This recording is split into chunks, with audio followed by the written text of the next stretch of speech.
નામ અભિષેક છે અને આપણે ગયા લેક્ચરમાં રિવર બેસિન એટલે કે નદી પ્રણાલી ભાગ 1 જોયો હતો.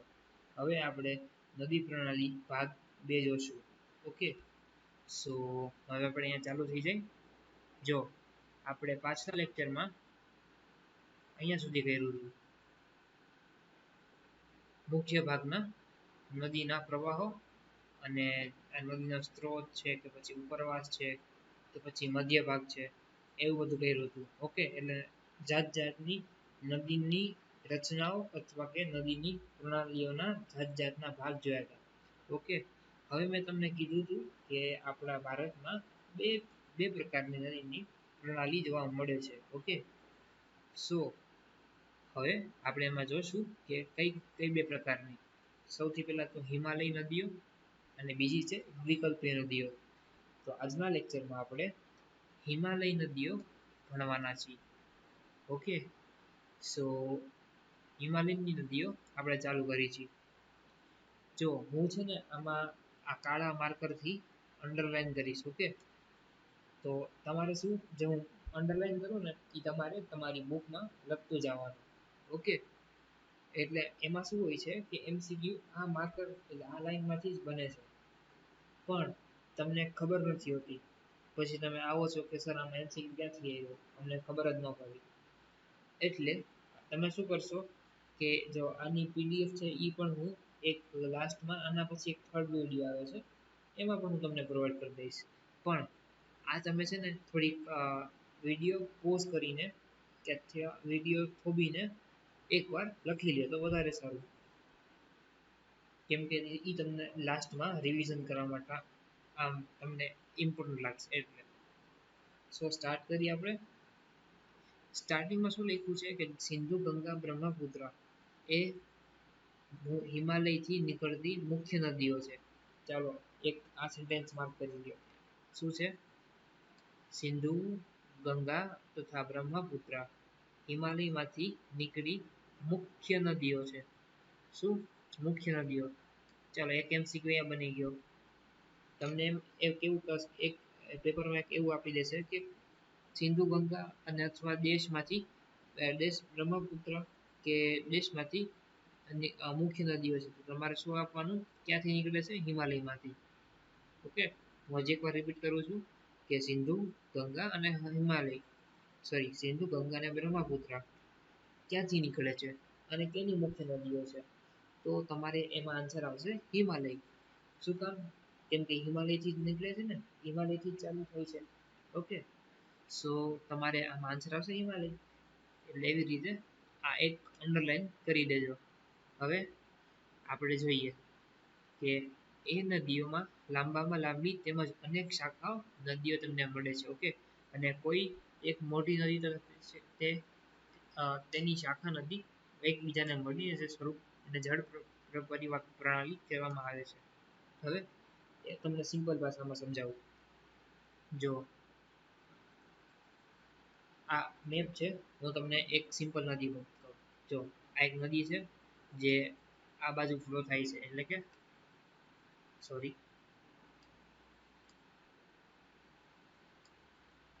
જો આ એક નદી છે જે આ બાજુ ફ્લો થાય છે. હવે એમાં એટલે આ મુખ્ય નદીઓ છે. ઓકે, સો એને શાખા નદીઓ અહીંયા પણ જોડાઈ ગઈ. ઓકે, આની જે એક શાખા નદી અહીંયા પણ જોડાઈ ગઈ, આની શાખા નદી અહીંયા પણ જોડાઈ ગઈ. ઓકે, તો જો આપણે આ આખી શાખાઓ અને મુખ્ય નદીઓ મળીને જેટલું પણ જમીનનો ભાગ થાય છે. ઓકે, આટલો કંઈક એરિયા તો થયો ને એનો. સમજાઈ ગયું? હવે એકવાર રિપીટ કરું છું કે જેટલી મુખ્ય નદીઓ અને તેની મુખ્ય શાખા નદીઓ જે તેને જોડે છે, તો તે આખા જમીનના ભાગને કહેવાય છે નદીની પ્રણાલી. શું કહેવાય છે? જળ પરિવાહ પ્રણાલી. હજી એકવાર રિપીટ કરું કે મુખ્ય નદીઓ અને શાખા નદીઓનો જે ભાગ, જમીનનો ભાગ જે ફાળવવામાં આવે છે તેને શું કહેવાય છે? જળ પરિવાહ પ્રણાલી. ઓકે, શું કહેવાય? જળ પરિવાહ પ્રણાલી. એને ઇંગ્લિશમાં રિવર બેસિન પણ કહેવામાં આવે છે. સૌથી પહેલા આપણે હવે જાણશું સિંધુ નદી પ્રણાલી. ઓકે, સો હું એકવાર બધું ઇરેઝ કરી લઉં. આમ તો સિંધુ નદી પ્રણાલી, ગંગા નદી પ્રણાલી અને બ્રહ્મપુત્ર બે ઇમ્પોર્ટન્ટ છે ત્રણેય. પણ સૌથી પહેલા આપણે સિંધુ નદી પ્રણાલી જોશું. જો હું મારું જે માર્કર ઊભું રહીએ ત્યાં તમે અંડરલાઈન કર, એટલે ત્યાં તમે લખતા જશો તમારી બુકમાં. ઓકે, જો શું કહેવાય છે કે સિંધુ નદીનું ઉદ્ગમ સ્થાન તિબ્બતથી નજીક માનસરોવર આવેલું છે. શું છે? સિંધુ નદીનું ઉદ્ગમ સ્થાન તિબ્બતમાં માનસરોવરની નજીક છે. અહીંયાથી તમારો એક MCQ બની ગયો. જો પછી કે છે કે તે પશ્ચિમમાં વહી ઉત્તર પશ્ચિમ તરફ ગતિ કરે છે અને તે જમ્મુ કાશ્મીરમાં લદ્દાખ જિલ્લામાં પ્રવેશ કરે છે. ચાલો આપણે મેપથી સમજીએ. જો આ થઈ ગયું તમારું તિબ્બત. જો આ તમારું તિબ્બત છે અને ઇંગ્લિશમાં કહેવાય તિબેટ. જો અહીંયા ક્યાંક માનસરોવર છે. ઓકે, માની લો અહીંયા માનસરોવર છે, તો માનસરોવરની નજીક સિંધુ નદીનું ઉદ્ગમ સ્થાન છે. તો ત્યાંથી નીકળી શું કે છે કે તે ઉત્તરથી ઉત્તર પશ્ચિમ તરફ વહે છે, એટલે કે આ બાજુ. સમજ્યા? આ બાજુ જો, એટલે નીકળી અહીંયાથી જશે, અહીંયાથી આમ. હવે એમાં શું કે છે કે સિંધુ નદી ભારતમાં જમ્મુ કાશ્મીરનો જે લદ્દાખનો એરિયો છે ને, જ્યાં ઓલું ગલવાન વેલી થયું હતું, અહીંયા ક્યાંક થયું હતું ગલવાન વેલીનું. ઓકે, ઈ કે છે કે લદ્દાખના એરિયામાં તે ભારતમાં પ્રવેશે છે. તો એક હજી એક ઇમ્પોર્ટન્ટ MCQ બની ગયો કે ભાઈ સિંધુ નદી ભારતમાં કયા એરિયામાં આપણે એન્ટર કરે છે. તો શું આવે આનો આન્સર? લદ્દાખ જિલ્લાના જમ્મુ કાશ્મીરમાં. સમજાઈ ગયું? આ એક ઇમ્પોર્ટન્ટ MCQ છે, આ માર્ક કરી લેજો. જો પછી એમાં એમ કે છે કે અહીં તેને જાસ્કર, નુબ્રા, શ્યોક અને હુંજા જેવી નદીઓ મળે છે. સમજ્યા કેમ? જો અહીંયા એને જાસ્કર મળશે, જો અહીંયા જાસ્કર મળશે, અહીંયા નુબ્રા મળશે, અહીંયા શ્યોક મળશે અને અહીંયા હુંજા મળશે. એટલે તમારે મેપમાંથી બીજી નદીઓના નામ નથી યાદ રાખવાના, બસ ખાલી મેઇન નદીઓ એટલે કે સિંધુ નદીના જ નામ યાદ રાખો તો ચાલશે. શું કે છે કે ભાસ્કર, નુબ્રા, શ્યોક અને હુંજા જેવી નદીઓ તેને મળે છે. ઓકે, પછી શું કહે છે કે સિંધુ નદી બાલ્ટિસ્તાન તથા ગિલગિટ ક્ષેત્રમાં વહી બહાર નીકળે છે.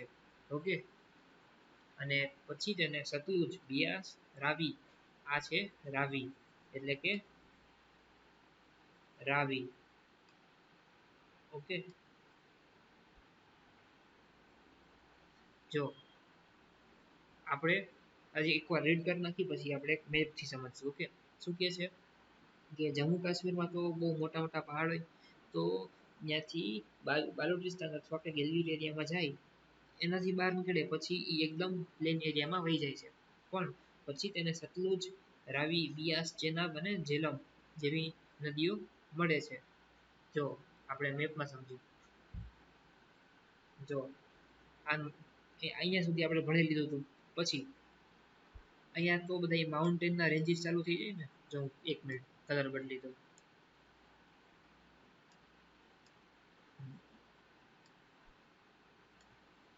જો અહીંયા બધા માઉન્ટેન આવી જાય,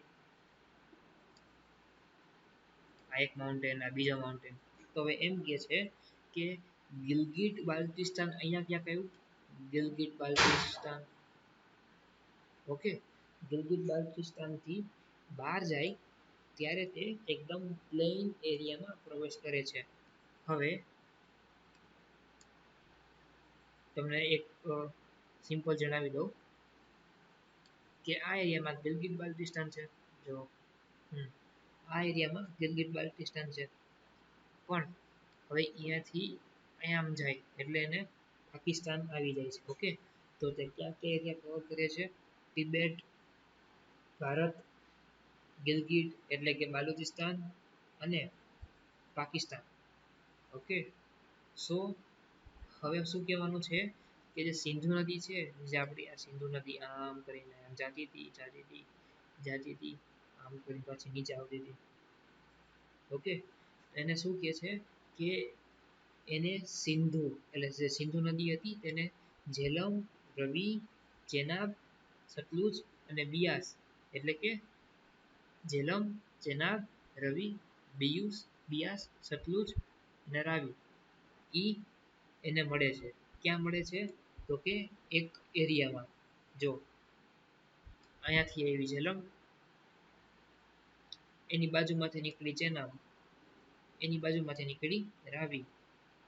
ઓકે, રાવીને અહીંયા જોઈન કરે છે બિયાસ અને સતલુજ એની બાજુથી આવી. ઓકે, સો આ જે નદી સિંધુ નદીને મળે છે. ઓકે, જ્યારે આ ચાર નદી બીજી એક એટલે કે સિંધુ નદીને મળે છે તો ત્યારે તેને પંજનદ કહેવાય. શું? પંજનદ. આ તમારી બુકમાં નથી આપ્યું, તો હું એક તમને એકવાર ખાલી કહી દઉં છું. ઓકે, તો પંજનદ એટલે શું? પંજાબ નહીં, પંજનદ. પંજનદ એટલે એક એવો એરિયા જે 5 નદી ભેગી મળે છે અને તે પંજનદ નું નામ મીઠાનકોટ છે. મીઠાનકોટ ક્યાં આવ્યું? પાકિસ્તાનમાં આવ્યું. ઓકે, સો આપણે બુકમાં આપ્યું છે એમ સમજી લો. શું કે છે કે સિંધુ નદી બાલ્ટિસ્તાન તથા ગિલગિટ ક્ષેત્રમાંથી વહી અને પર્વતીય ક્ષેત્રમાંથી બહાર નીકળે છે.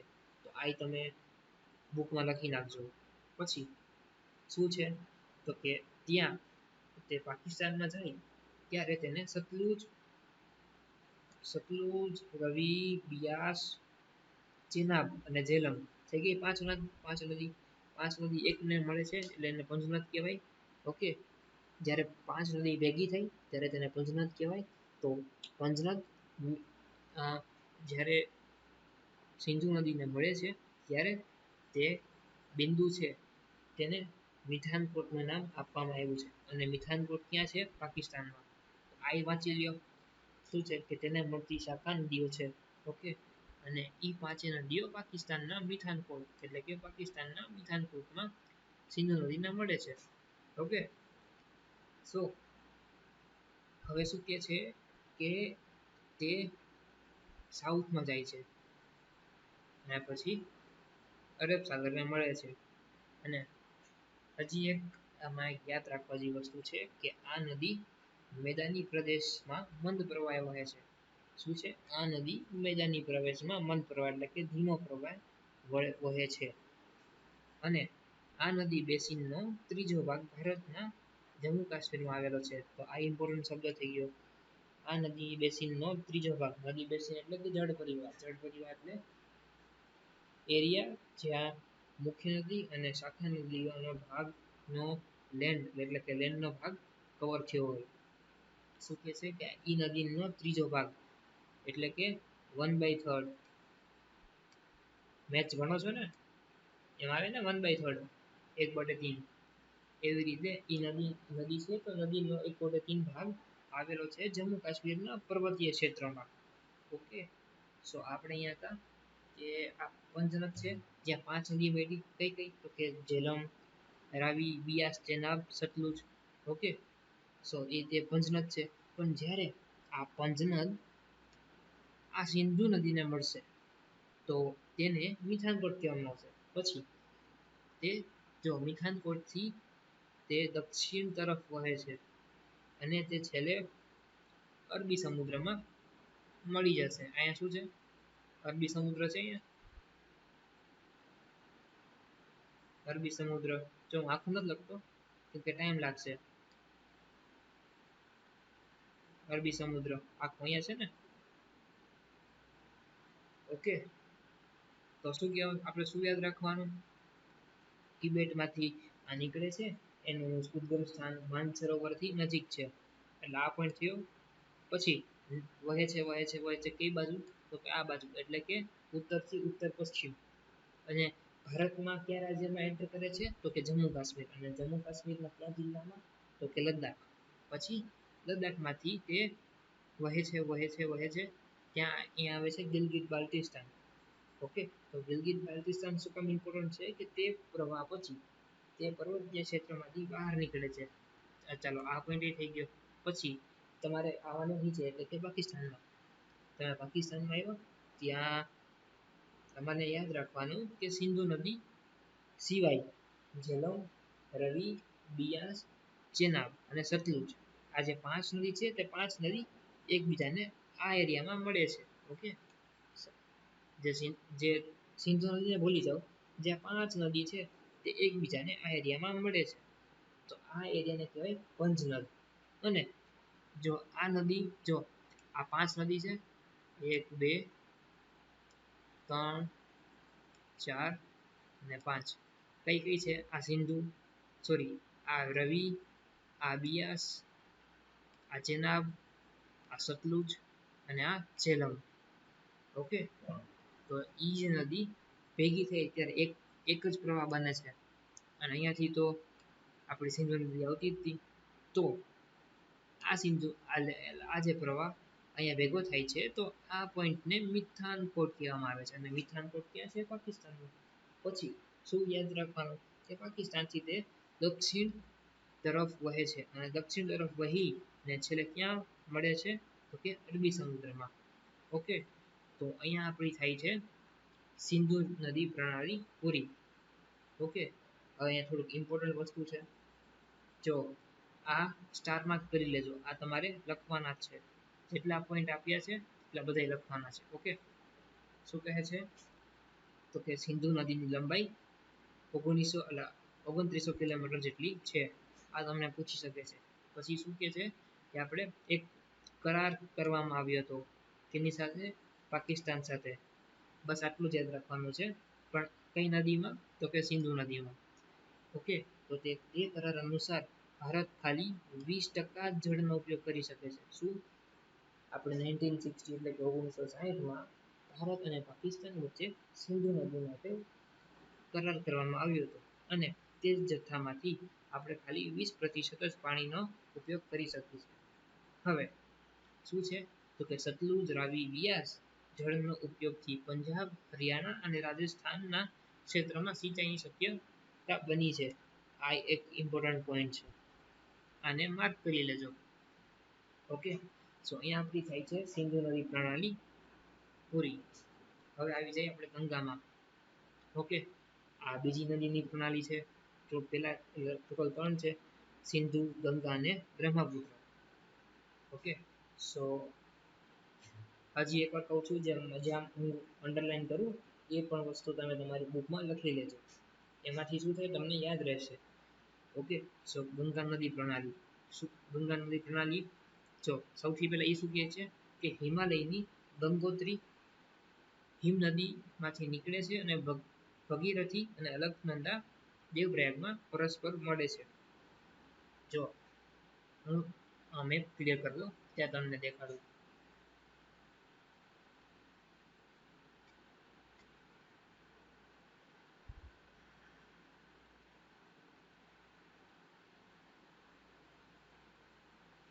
જો હવે શું કહેવામાં માંગે છે?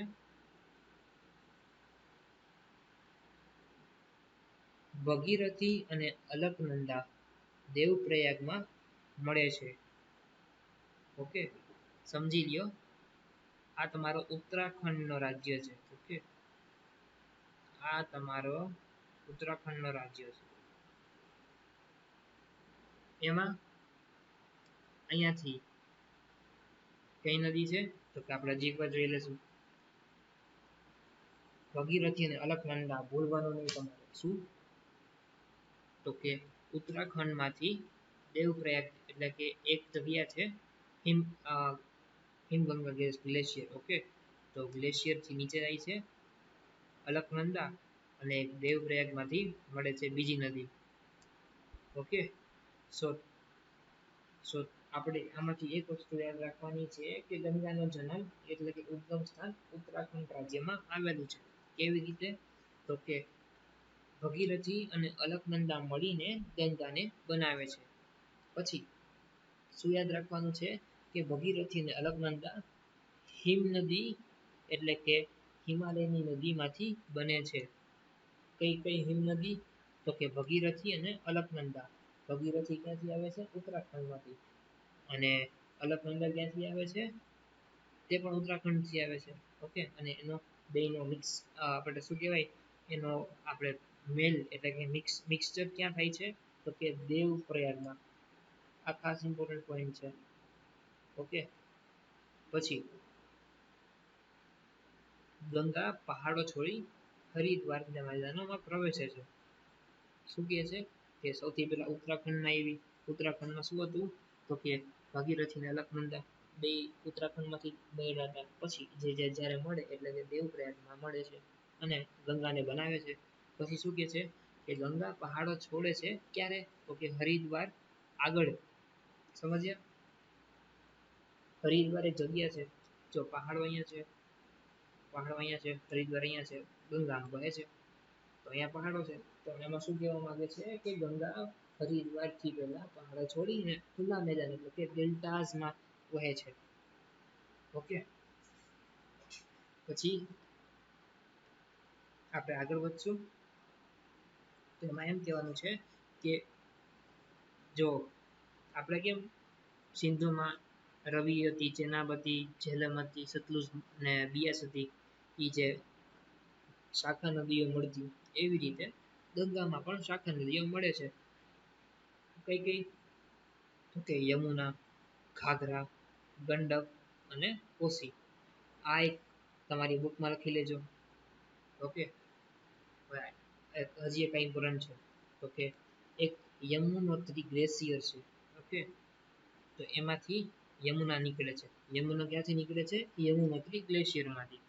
ઓકે, તો આમાં શું કહે છે કે યમુના ગંગાને જમણી બાજુ વહીને અલ્હાબાદ પાસે ગંગામાં ભળી જાય છે.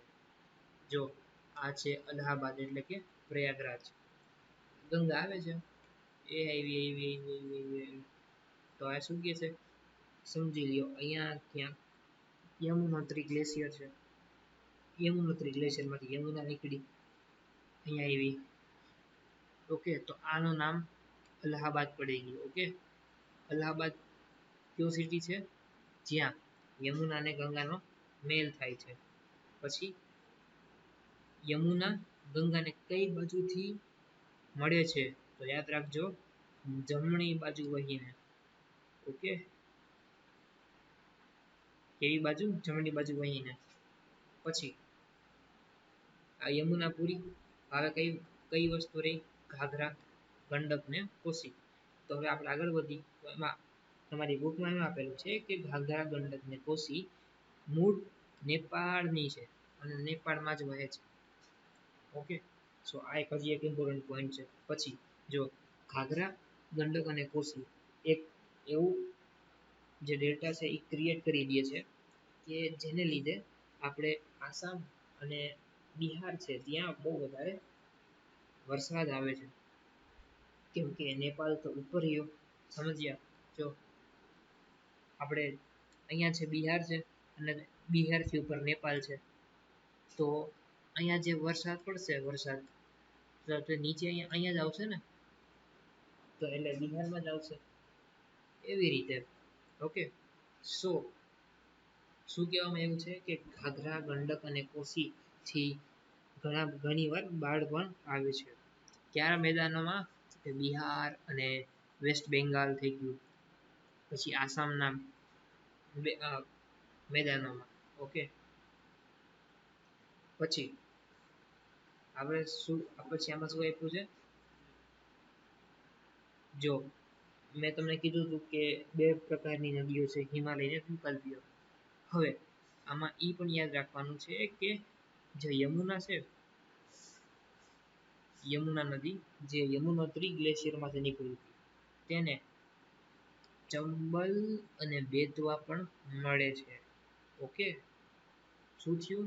જો મેં તમને અહીંયા સમજાવી દઉં. એક મિનિટ કલર ચેન્જ કરી લઈ જેથી તમને દેખાય. જો શું કહે છે કે આ ગંગા નદી જાય છે, આ યમુના નદી મળે છે. તો શું કહે છે કે ચંબલ નદી, બેતવા નદી, પછી સોન નદી એટલે કે સેન સોરી, અને કેન નદી. આ બે તમારે ઇમ્પોર્ટન્ટ છે. આ જો આ ગંગા છે, આ યમુના છે જે ગંગાને મળે છે. પણ યમુનાને કોણ કોણ મળે છે? તો કે ચંબલ અને બેતવા. શું? ચંબલ, સી ફોર ચંબલ અને બી ફોર બેટવા. ચંપલ નહીં, ચંબલ યાદ રાખજો. અને ચંબલ અને બેતવા કઈ નદીઓ છે? દ્વિકલ્પીય નદી. ઓકે, અને શોણ ગંગા નદીને મળે છે. હજી એક યાદ રાખજો, મેં તમને બે વસ્તુ કીધી, ચંબલ બેતવા, ને ત્રીજી છે શોળ ગંગા. ઓકે, પછી શું કે છે કે તે આ નદીઓ અર્ધ શુષ્ક ક્ષેત્રમાંથી નીકળે છે. ઓકે, હવે એ કે છે કે તેની લંબાઈ ઓછી છે. ઓકે, શું કામ? કેમ કે તે દ્વિકલ્પીય નદી છે અને આપણે પાછલા લેક્ચરમાં ભણ્યું હતું કે દ્વિકલ્પીય નદીઓની લંબાઈ ઓછી હોય છે. હવે શું કહેશું કે ઉત્તર તથા દક્ષિણમાંથી મળતી નદીઓનો પ્રવાહ આગળ બે ભાગમાં વહેંચાઈ જાય છે. ઓકે, એક ભાગ બાંગ્લાદેશમાં મળશે જેને પદ્માના નામે ઓળખાય, અને બીજો પાટો પશ્ચિમ બંગાળમાં જાય જેને ભાગીરથી અથવા કે હુગલી નામે ઓળખાય. જો હું તમને મેપમાં સમજાવું. એમાં શું, આ ટોપિક એવો છે ને કે તમારે મેપમાં સમજવું જ પડે. જો અહીંયા આપણી નદી બની હતી, અહીંયા આપણી ગંગા નદીઓ બની હતી. ઓકે, તો ગંગા વહે છે વહે છે વહે છે વહે છે વહે છે, અહીંયા આવી જાય છે. અહીંયા એક લાસ્ટમાં આવી જાય છે. પછી એક અહીંયા પોઈન્ટ એવો આવે છે કે જે બે ફાટા પડે છે. એક ફાટો તમારે વેસ્ટ બેંગાલમાં જાય છે અને એક ફાટો બાંગ્લાદેશમાં જાય છે. પછી જે ફાટો વેસ્ટ બેંગાલમાં જાય છે તેને કહેવાય છે ભાગીરથી હુગલી અથવા કે ખાલી હુગલી. ઓકે, સિમ્પલ હુગલી નામ યાદ રાખજો. હજી એકવાર તમને કહું છું કે જે ફાટો બાંગ્લાદેશ તરફ વહે છે, સોરી, જે ફાટો વેસ્ટ બેંગાલ એટલે કે આપણો બંગાળ છે ને, બંગાળ વેસ્ટ બેંગાલ તરફ વહે છે તેને શું કહેવાય? હુગલી. અને બીજો ફાટો જે ગંગાનો જ છે પણ જે બાંગ્લાદેશમાં વહે છે ત્યાં તેને બાંગ્લાદેશમાં પદ્માના નામે ઓળખાય છે. ઓકે, સો આપણે એક રિવિઝન કરી લેશું. શું છે તો કે અલકનંદ. ઓકે, એક મિનિટ. ઉત્તરાખંડ રાજ્ય છે. ઉત્તરાખંડ રાજ્યમાં અલકનંદા અને ભગીરથી દેવપ્રયાગ વચ્ચે મળે છે. ઓકે, ત્યાં ગંગાનો જન્મ થાય છે. પછી નીચે નીચે આવતા હરિદ્વાર પછી તે મેદાનોમાં આવે છે. પછી ત્યાં તેને યમુના મળે છે. યમુના, સોરી, યમુના મળે છે. યમુનાને કોણ કોણ મળે છે? ચંબલ, બેતવા અને શોણગંગા. ઓકે, છે આ સોન નદી તમને દેખાતી નહીં પણ હું દઈ દઉં. આ સોન નદી છે, આ યમુના છે. એક મિનિટ હું પાછું એક ઇરેઝ કરી લઉં.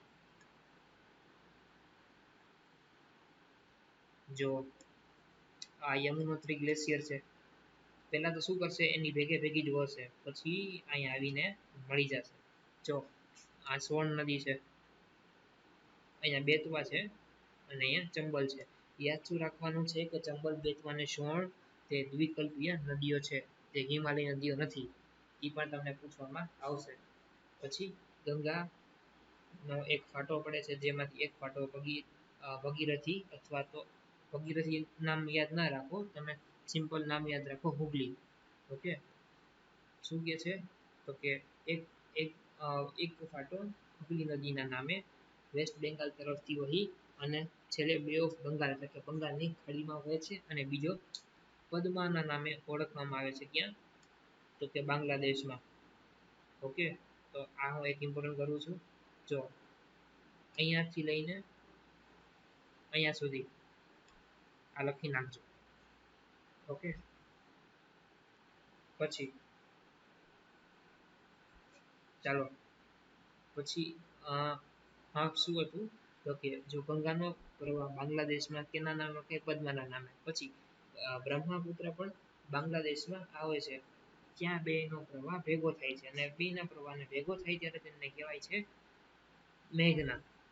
ઓકે, અને જ્યારે આ ત્રણ નદીઓ એક મુખ ત્રિકોણ પ્રદેશ બનાવે છે ત્યારે તેને સુંદરબનના નામે ઓળખવામાં આવે છે.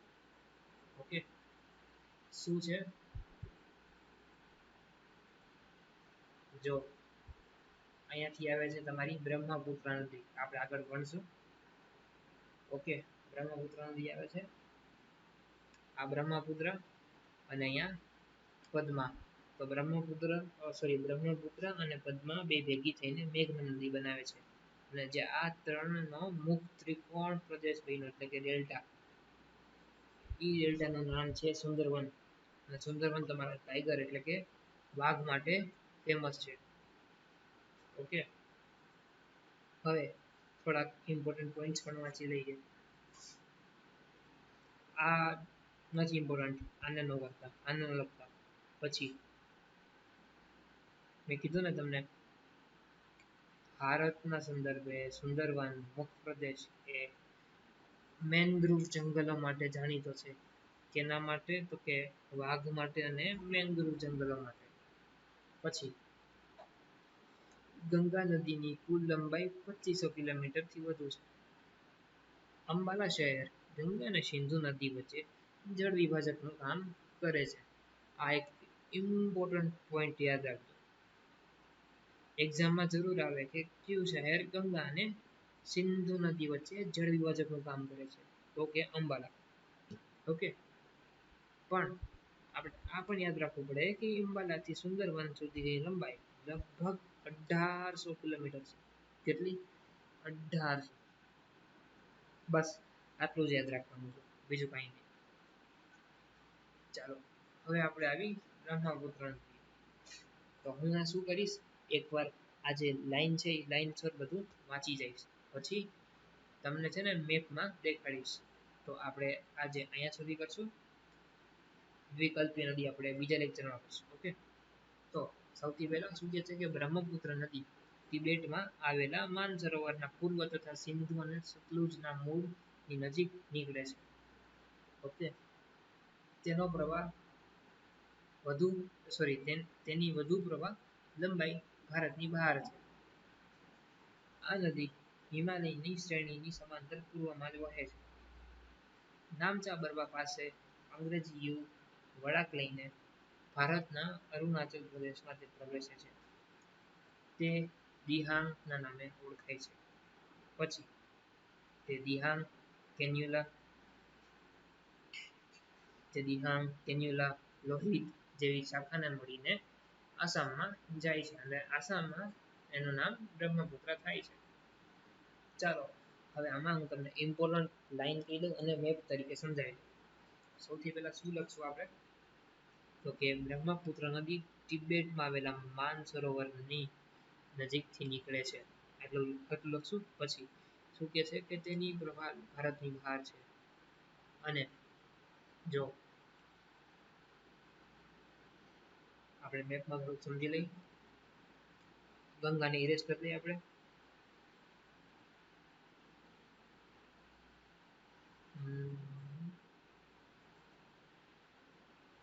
જો અહીંયા છે તમારું તિબેટ. ઓકે, તિબેટમાંથી માનસરોવર નજીક એનું ઉદ્ગમ સ્થાન છે. ત્યાંથી નીકળે છે અહીંયા તો કે અરુણાચલ પ્રદેશમાં તે ભારતમાં પ્રવેશે છે. જ્યારે સિંધુ નદી જમ્મુ કાશ્મીરના રાજ્યથી પ્રવેશી હતી. પછી આ શું છે? માનસરોવર નજીક એક જગ્યા છે. ઓકે, તો ત્યાંથી ઉદ્ગમ સ્થાન છે બ્રહ્મપુત્ર નદી, પણ એક વસ્તુ યાદ રાખજો કે બ્રહ્મપુત્ર નદી છે તેનો મુખ્ય ફ્લો એટલે કે મુખ્ય પ્રવાહ છે તે ભારતની બહાર છે.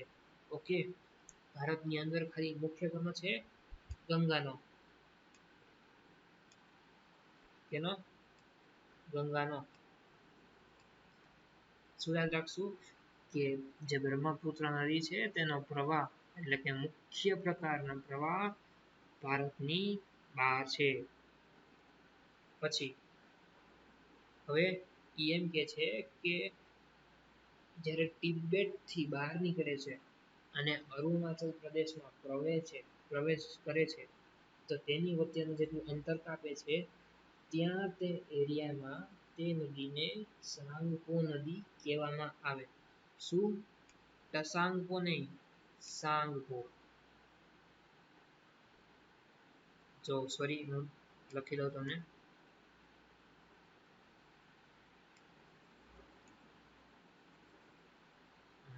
ટસાંગપો શું યાદ રાખશો તમે?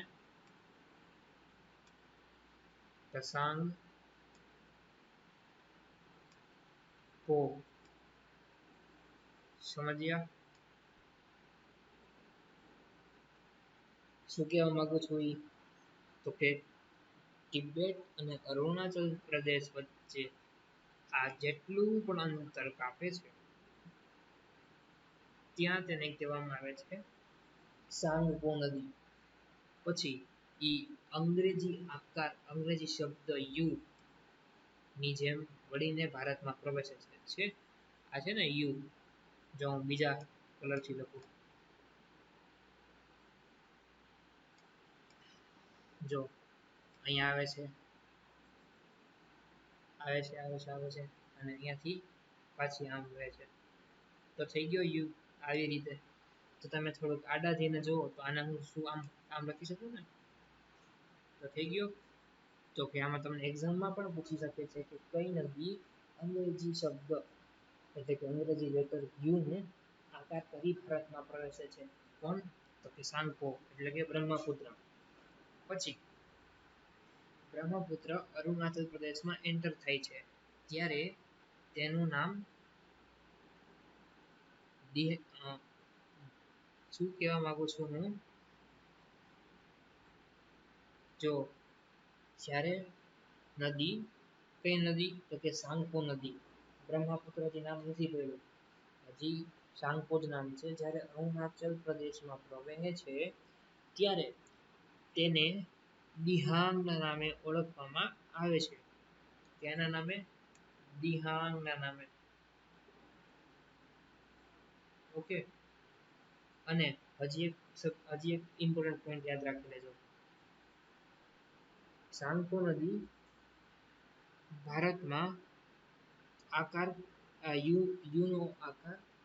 યુનો વળાંક લઈને આવે છે, પણ યુના વળાંકમાં કયો પર્વત એટલે કે કઈ ચોટી આવે છે? તો નામચા બરવા. શું?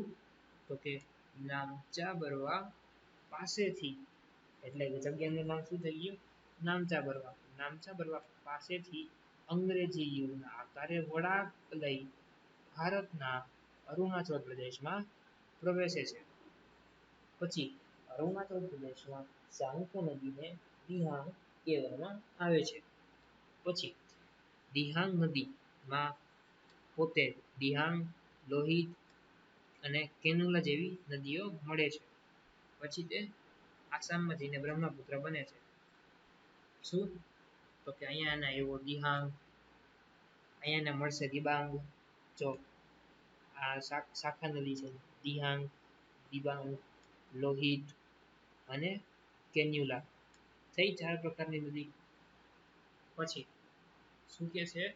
તો કે અહીંયા પૂરું થઈ જાય છે અરુણાચલ પ્રદેશ, અહીંયા આવી જાય છે આસામ. આસામમાં એને કહેવાય છે બ્રહ્મપુત્ર. ઓકે, તો પહેલાનું નામ હતું સાંગપો નદી, પછી બીજી વાર એનું નામ થયું દિબાંગ નદી. પછી તેનું નામ આવ્યું, શું આવ્યું નામ? બ્રહ્મપુત્ર. ઓકે, પછી થોડુંક ઇમ્પોર્ટન્ટ આપણે જોઈ લઈએ. તિબ્બતમાં આ નદીનું કાપનું પ્રમાણ બહુ ઓછું છે. ભારતમાં આ નદી વધારે વરસાદવાળા ક્ષેત્રોમાંથી પસાર થાય છે. ના ના, આ પણ કઈ ઇમ્પોર્ટન્ટ નથી. પછી તેથી અહીં જળ વર્ષાના કાપની માત્રા, ના આ એક ઇમ્પોર્ટન્ટ નથી. જો આ એક ઇમ્પોર્ટન્ટ છે. બ્રહ્મપુત્ર નદી ભૂફિત, સોરી એક મિનિટ પાછું ઝૂમ ઇન કરી લો. શું છે તો કે બ્રહ્મપુત્ર નદી ગુફિત સ્વરૂપમાં વહે છે. આ એક સ્વરૂપ છે ગુફિત, તમારે યાદ રાખવાનું છે. શું છે તો કે બ્રહ્મપુત્ર નદી ભારતમાં મુખ્ય રીતે ગુફિત સ્વરૂપમાં વહે છે. પછી હવે શું કહેવા માંગે છે કે જે બ્રહ્મપુત્ર છે એ ક્યાં ક્યાંથી ઉપર ઓલા એરિયા છે ને માઉન્ટેન્સ વાળા, ત્યાંથી નીકળે છે. તો વરસાદ પણ પડતો હોય તો મેં તમને કીધું ને કે પૂર જેવી સ્થિતિ થઈ જાય. કેમ કે જો નેપાલ, અરુણાચલ પ્રદેશ નીચે ઉપર છે અને બાકીના બધા રાજ્યો નીચે છે હાઈટમાં. તો અહીંયા વરસાદ આવે ને, જો આ વરસાદ આવ્યો તો વરસાદ અહીંયા તો રહેવાનો નથી, તો અહીં આમ જાશે તો ખરી ને. એટલે એ નદી જે ઘણી બધી નદીઓ છે, સાંગપો થઈ ગઈ, દિહાંગ થઈ ગઈ, શ્યોક થઈ ગઈ, એવી બધી નદીઓ છે, ત્યાં એક પૂર જેવી સ્થિતિ આવી પડે છે. અને ઉત્તર ભારતની બીજી નદીઓ કરતા આ નદીમાં વિરોધાભાસ જોવા મળે છે. શું કામ તો કે ચોમાસા દરમિયાન આસામમાં પડતા વરસાદના કારણે અહીં વધારે માત્રામાં નિક્ષેપણ જોવા મળે છે. ઓકે, સમજ્યા? મેં સેમ ટુ સેમ જે તમને ઈઝી લેંગ્વેજમાં કીધું હતું, આમાં ઈ જ બુકમાં હાર્ડ લેંગ્વેજમાં કીધું છે. શું કહું છું? આસામમાં જે ચોમાસું ઋતુ હોય ત્યારે તમને જે પૂર આવતું હોય ઉપરથી નેપાળ ને એ બધા રાજ્યોથી, ઓકે, ત્યારે શું તો કે વધારે માત્રામાં નિક્ષેપણ એટલે કે સોઇલ ઇરોઝન, એટલે કે સમજી લ્યો આ પાણીની પ્રવાહ છે. ઓકે, હું એક 5-6 પથ્થર રાખી દઉં તો પાણીનો પ્રવાહ છે, આ બધો પ્રવાહને એટલે આ બધા પથ્થરને ભેગા લઈ જશે પોતાની ભેગા, એને કહેવાય નિક્ષેપણ. ઓકે, તો પૂરના પ્રવાહે નિક્ષેપણ જોવા મળે છે. અને આ પ્રવાહ આ નદીમાં એટલે આ નદીના પ્રવાહમાં વારંવાર માર્ગ પરિવર્તન જોવા મળે છે. જો દેખાડો તમને માર્ગ પરિવર્તન શું છે. પેલા આમ આવી હતી, આપણે બધી રેસ કરી નાખી.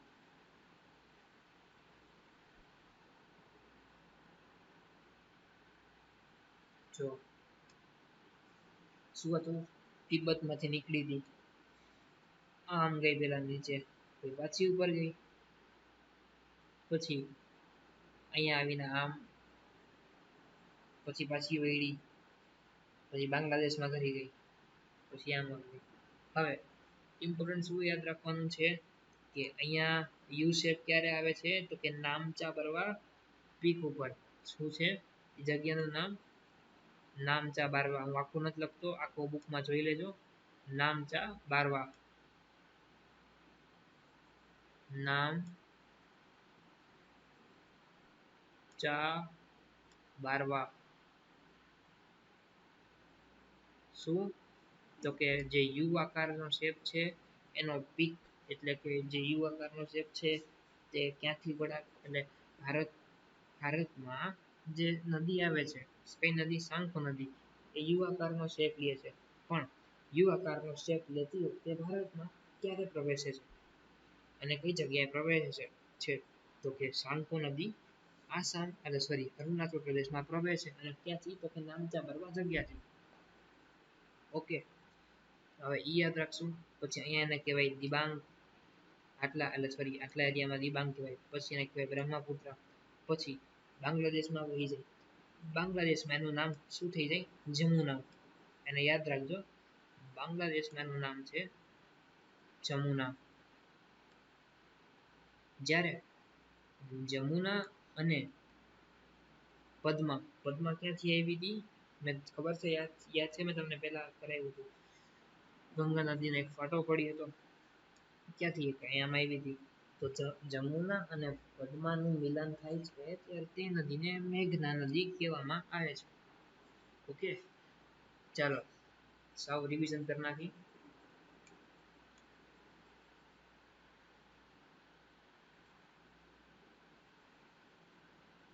રિવિઝન કેનું કરવું છે તો કે બ્રહ્મપુત્રનું સૌથી પહેલો પ્રશ્ન બ્રહ્મપુત્ર નદી ક્યાંથી ઉદ્ગમે છે શું આવવાને તો કે તિબ્બતમાં માનસરોવર છે ત્યાંથી ઉદ્ગમે છે પછી તે અંગ્રેજીનો કયો શબ્દ બનાવે છે તો કે યુ કયા શબ્દમાં જો યુ અહીંયાથી નીકળશે પછી અહીંયા આવશે તો અહીંયા યુ શબ્દનો સ્ટાર્ટિંગ થઈ ગયો છે બનાવવાનો પણ અરુણાચલ પ્રદેશમાં ક્યાંથી પ્રવેશે છે તો કે નામચા બરવા જગ્યાથી આનું નામ છે નામચા બરવા ભૂલતા નહીં અને આ જે એરિયા છે ત્યાં બ્રહ્મપુત્ર નદીનું નામ શું છે તો કે સાંગપો નદી સમજીએ શું છે સાંગપો નદી સાંગપો નદી અરુણાચલ પ્રદેશમાં નામચા બરવા જગ્યાએથી અંદર પ્રવેશે છે પછી આટલું તમે કહી દો અરુણાચલ પ્રદેશમાં એને ઘણી બધી શાખા નદીઓ મળે છે જેમાં એક છે દિહાંગ એક છે દિબાંગ એક છે જોઈ લો એક મિનિટ એક છે દિહાંગ એક છે દિબાંગ ઓકે એક છે લોહિત અને એક છે કેન્યુલા કઈ દિહાંગ દિબાંગ લોહિત કેન્યુલા યાદ રાખી લેજો દિહાંગ દિબાંગ લોહિત કેન્યુલા અને અરુણાચલ પ્રદેશમાં સાંગપો નદી અથવા કે બ્રહ્મપુત્ર નદીને દિહાંગના નામે જાણવામાં આવે છે પછી નીચે આવી જાવ અહીંયા થઈ ગયું તમારું આસામ સ્ટાર્ટ આસામમાં બ્રહ્મપુત્ર નદીને બ્રહ્મપુત્ર કહેવામાં આવે છે સિમ્પલ પછી આવે છે વેસ્ટ બેંગાલ બાંગ્લાદેશમાં એન્ટર થાય ત્યારે એનું નામ શું પડી જાય જમુના ત્યારે જમુના પદમાંથી મળે છે પદમાં એટલે શું તો કે ગંગાનો જે એક ફાટો પડ્યો હતો જે એક વેસ્ટ બેંગાલમાં ગયો હતો બંગાળની ખાડી તરફ જેનું નામ છે હુગલી અને બીજો ફાટો પડ્યો હતો બાંગ્લાદેશ તરફ જેનું નામ છે પદ્મા તો પદ્મા અને જમુના ભેગા થઈને શું બનાવે છે મેઘના છેલ્લે ક્યાં વહી જાય છે બાંગ્લાદેશમાં વહીને બંગાળની ખાડીમાં વહે છે થઈ ગયું રિવિઝન ઓકે ચાલો એક પ્રશ્ન સિંધુ નદી ક્યાં વહે છે એટલે છેલ્લે ક્યાં મળે છે તો કે અરબી સમુદ્રમાં ઓકે ગંગા નદી છેલ્લે ક્યાં વહે છે બંગાળની ખાડીમાં અને સાંગપો નદી અથવા કે દિહાંગ નદી અથવા કે બ્રહ્મપુત્ર નદી અથવા કે મેઘના નદી છેલ્લે ક્યાં મળે છે ઈ પણ બંગાળની ખાડીમાં એટલે એક વાત યાદ રાખજો કે હિમાલયની નદીઓ છે ત્યાં સિંધુ નદી સિવાય બધી નદીઓ છે તે બંગાળની ખાડીઓમાં મળે છે બાકી સિંધુ નદી છે તે અરબી સમુદ્રમાં પાકિસ્તાન તરફથી મળે છે ઓકે સો મેં તમને જેટલું ઇમ્પોર્ટન્ટ માર્ક કરાવ્યું છે તે તમે માર્ક કરી લેજો પછી આ વિડીયો લેક્ચરનો બીજો ભાગ છે હજી તમારી વિકલ્પનીય નદીઓ બાકી છે તો શું કરશું હવે આપણે એક વિડીયો ફરીથી જોશું અને ઓલી આપણે ત્રીજા પાર્ટની રાહ જોશું ઓકે સો મેં જેટલું કરાવ્યું છે એટલું કરી લેજો ગુડ બાય થેન્ક યુ